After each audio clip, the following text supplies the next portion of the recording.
Very good evening, ladies and gentlemen.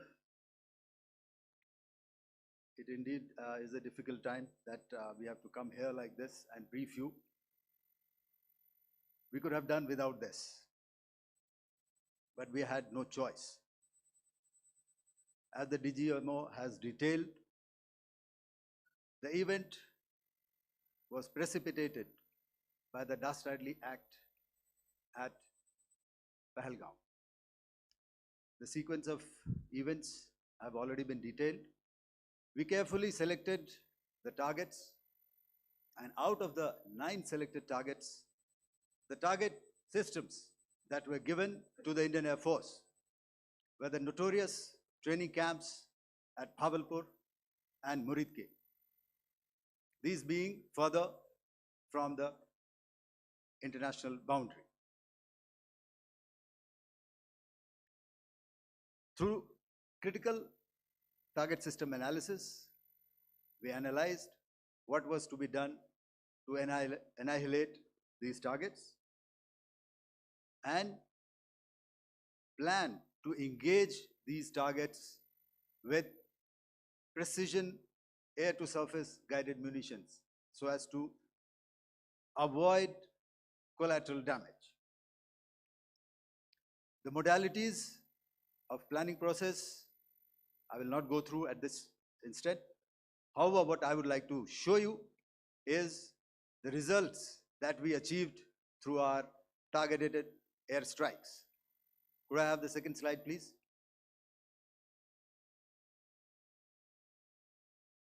Yeah, change, please.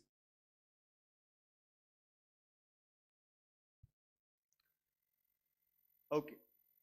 This is what the terror infra at Muridke looks like. If you see, north is as indicated, and to the right is east, where the international boundary lies. Could we have the next slide, please?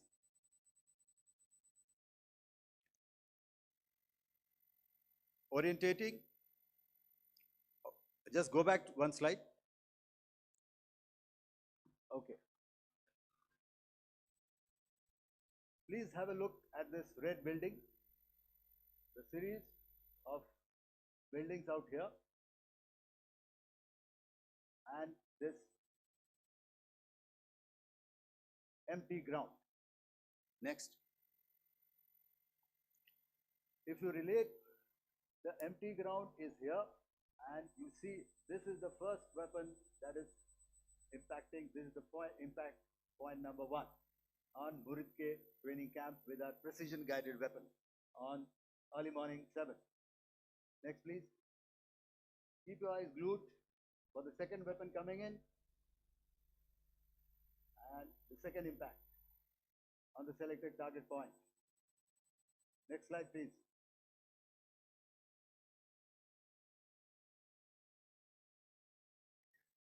Third weapon, third impact. Continue. And fourth weapon, fourth impact. So through these targeted and precision targeting, we addressed the target at Muridke, which was the training infrastructure. Can you hear me? All right. Okay, I'll come closer to the mic. Now we go to the next target, which is the Bhavalpur training camp. Next slide, please. Okay, just wait. So the effect, if you see, the impact point, if I can point out, this is the impact point. The ammunition has gone through the roof and it has created a blast inside, the photographs of which you would have, all of you would have seen.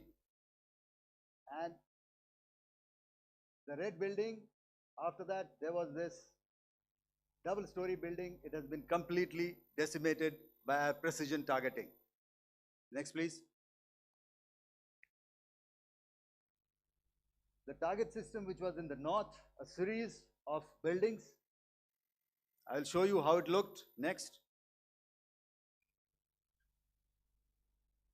Completely destroyed by our precision targeting.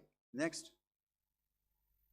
Now coming to Bhavalpur, this is the target complex that we are dealing with, a fairly large target complex. So we had to carefully choose the points that we needed to address, which were high value and which would meet our stated objectives of eliminating the terrorists.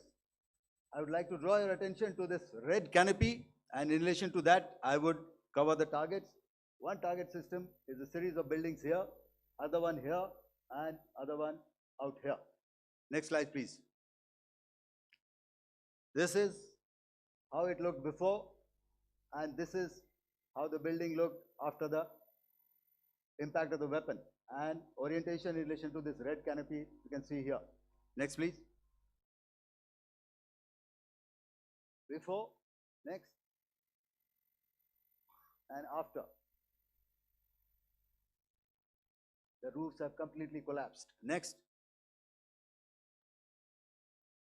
This is the target system. Next. Precision targeting, and we have achieved our objectives here. Next. All right, so that was what we did on the 7th. Our objective was to address these two terrorist camps, and that we did with precision.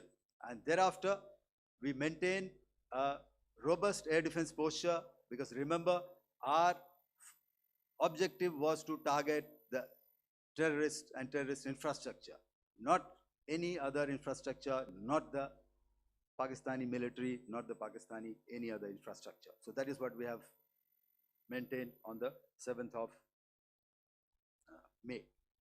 However, what we saw in the evening of 7th of May, we were saturated with a raid of Pakistani unmanned aerial vehicles and small drones. And these came in waves in our civilian areas, over our military installations, and all of them were successfully intercepted. Few of them did manage to land. However, there was not much damage that they did. And we have our robust counter-US hard kill and soft kill systems which did the job. However, the difference here was that we had targeted the terrorists. The adversary now has targeted our civilians and the military infrastructure. So it had to be responded to. So in a quick and calibrated response, that very night, we struck their radar installations at Lahore and close to Gujranwala, the LYT installation, to indicate to him that we are ready, yet we do not want to escalate. Our fight was with the terrorists and not with the Pakistani military establishment. Thank you.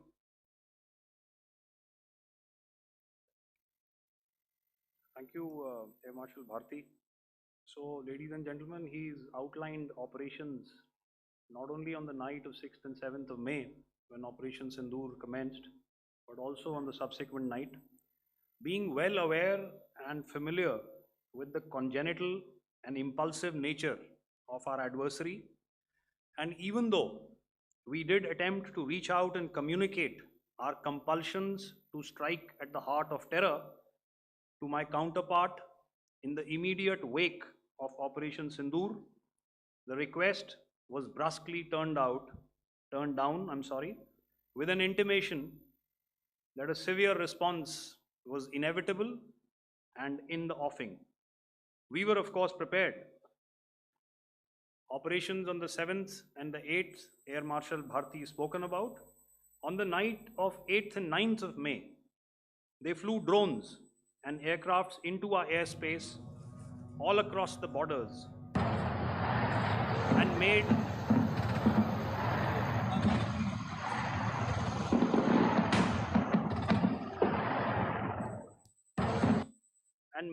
largely unsuccessful attempts to target numerous military infrastructure. Violations on the line of control by Pakistan also commenced yet again and precipitated into fierce arty engagements.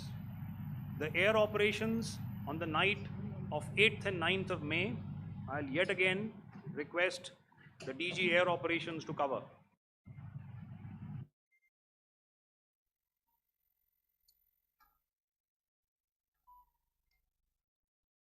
So I just covered what happened on the night of 7th and 8th. What we found that on the night of 8th and 9th, starting as early as 22:30 hours, our cities had a mass raid of drones, unmanned aerial vehicles, UCAVs, starting right from Srinagar, going down right up to Nalia. It was a mass raid in waves, and it was relentless. However, we were prepared, and our air defense preparedness ensured that there is no damage on ground or to any of the intended targets that the enemy might have planned for. The difference between 7th night and 8th night was that on 7th night, he sent in his Yeha class of UAVs. However, these UAVs can go some distance, they are armed. However, on the 8th, less numbers of armed UCAVs were there or UAVs were there, and more numbers of quadcopters, maybe for surveillance or just for harassment of civilians. This continued till midnight. Our air defense preparedness ensured that there was no damage on the ground, either to the military installations or to the civilians. However, the enemy had yet again shown that he wanted to up the ante and he wanted a fight, and we were up to the task. In a measured and calibrated response, we once again targeted his military installations, which included his SAM sites at Malirkant. This also included his surveillance radar sites at Lahore and close to Gujranwala.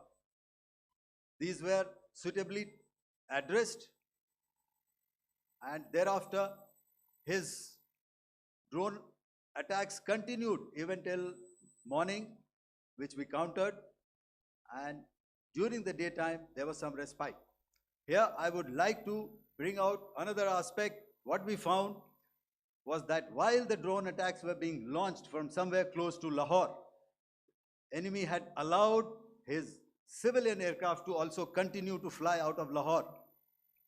Not only his own aircraft, but international passenger aircraft, which is quite insensitive, and we had to exercise extreme caution, even at the cost of some tactical disadvantage, to ensure that there is no damage to any of the civilian aircraft. And this was also brought out in our press briefing during the day. So I will now hand over to my colleague to cover